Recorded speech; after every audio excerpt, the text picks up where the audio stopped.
Hi Wargamers, this is Umpire LaFondios. It is time to spend a few minutes with Moltke.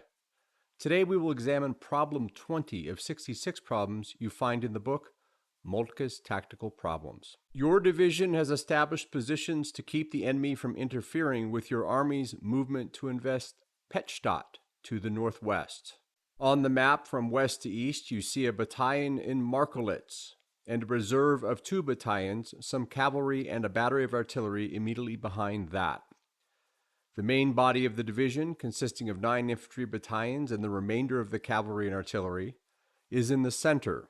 There is a battalion at Uekelitz and one at Markwerben. At 0600 hours, the enemy conducts a lively cannonade and crosses the bridge with infantry at Weissenfels. This pushes the horse artillery you placed in the area northward. At 0900 hours, an enemy brigade in the west crosses the river and moves through Gossec to attack Markolitz. 2 enemy battalions move into position south of Uekelitz, and the enemy force from Weissenfels successfully pushes our battalion out of Markwerben. By evening, lead elements of our friendly army have reached the environs of Pettstadt to the northwest. The enemy attacks have ceased.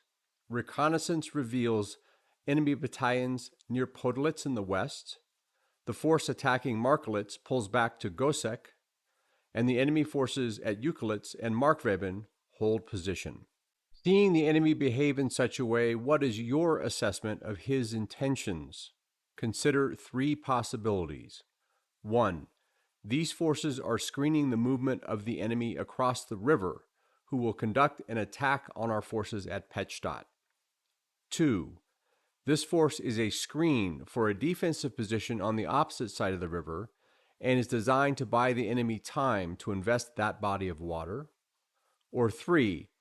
This was a reconnaissance in force and we can expect these forces to pull back behind the river. Put the video on pause so you can consider your answer to the problem.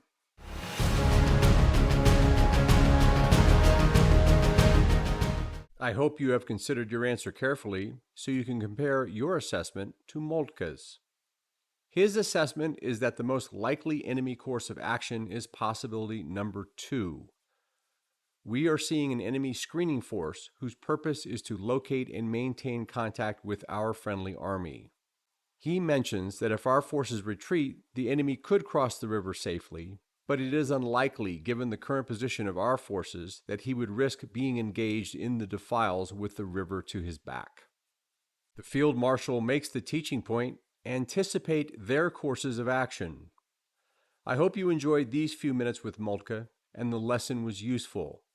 Ensure you test some of his ideas on the wargaming table. We'll see you out there.